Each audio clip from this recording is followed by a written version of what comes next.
एक और अहम तरीन इलाका जो भारत पाकिस्तान की सरहद के बिल्कुल करीब है, उस इलाके के लिए हेलीकॉप्टर सर्विस का आगाज कर दिया गया है। जम्मू से पुंछ तो सर्विसेज जाती थी राजौरी से होते हुए, और जो स्पेशल या आप कह सकते हैं कि हेलीकॉप्टर सर्विस और सबसे सस्ती हेलीकॉप्टर सर्विस जिसको सरकार मानती है, वो न सिर्फ पुंछ बल्कि अब मेंढर तक भी जाएगी, जो करीबी हिस्सा है लेकिन लाइन ऑफ कंट्रोल के आसपास भी इलाके आते हैं। और जम्मू से मेंढर ये बराह रास्त हेलीकॉप्टर सर्विस जाए, इसके लिए मरकजी वजारत दाखिला की जानिब से भी पेशरफ्त हुई, और जो यहाँ से प्रपोजल्स गए थे उसमें भी इसकी तस्दीक कंसर्न अथॉरिटीज़ की जानिब से कर दी गई, जिसको जम्मू पुंछ मेंढर, अब जो ऑप्शन आपके सामने जम्मू पुंछ आता था उसमें मेंढर का इलाका ऐड ऑन कर दिया गया। और इस तरीके से ये सर्विस शुरू होने का मतलब है कि सरहदी बेल्ट के अंदर भी सबसे सस्ती और इमरजेंसी में ये हेलीकॉप्टर सर्विस जो है वो इस्तेमाल में लाई जा सकती है।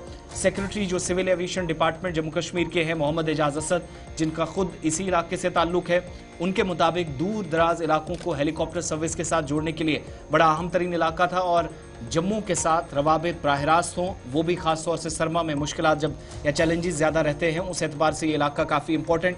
इससे पहले आपको याद होगा कि इसी साल एक पेशरफ्त हुई, जो पुरानी हेलीकॉप्टर सर्विस थी वो बंद भी हुई थी, लेकिन नए सिरे से किश्तवाड़ के अंदर नवापची, ईशान, किश्तवाड़ सुंदर जिसको आप कहते हैं, जम्मू राजौरी पुंछ, इसके अलावा जम्मू डोडा किश्तवाड़, जम्मू बांडीपुरा कंजलवन, इसके अलावा दावर, नीरी बांडीपुरा और कुपवाड़ा, मचिल, टंगधार, केरन और कुपवाड़ा के इलाकों में भी सस्ती हेलीकॉप्टर सर्विस यकीनी सरकार की तरफ से बनाई गई थी। मेंढर से हमें इस वक्त ताहिर अली काज़मी ज्वाइन कर रहे हैं। ताहिर, क्या इंपॉर्टेंस इस फैसले की और हेलीकॉप्टर सर्विस शुरू होने की है मेंढर इलाके के लिए?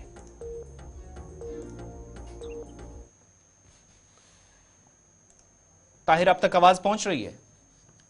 जी आसिफ, मेरा सवाल ये था कि ये जो फैसला हुआ है जिसमें अब सबसे सस्ती हेलीकॉप्टर या सब्सिडाइज हेलीकॉप्टर सर्विसेज मेंढर के इलाके को भी इसके साथ जोड़ा गया है, इंपॉर्टेंस क्या है इस फैसले की?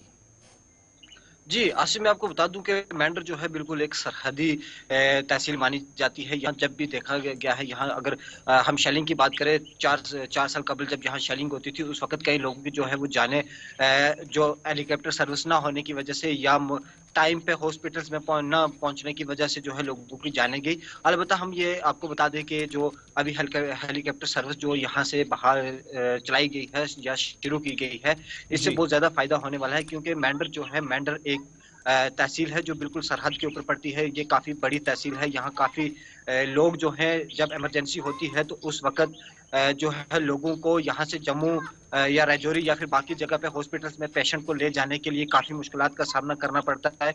उसके साथ साथ अगर हम देखें तो कई बार जो है वो रोड्स ब्लॉक होती हैं, या कई जगह लैंडस्लाइडिंग हुई होती है और लोगों को कई दुश्वारियां होती है, जबकि उनको इमरजेंसी कहीं जाना पड़ता है, तो उसके लिए भी ये काफी जरूरी है। जी आसिफ, तो क्या हम ये माने कि मेंढर के अंदर पहले ही जो टेक ऑफ के लिए स्पेस है या वो जगह जहाँ पर लैंडिंग होगी एयरक्राफ्ट की, हेलीकॉप्टर की, वो बनाया गया है? कोई वहाँ पर स्पेस आइडेंटिफाई की गई है कहीं पर?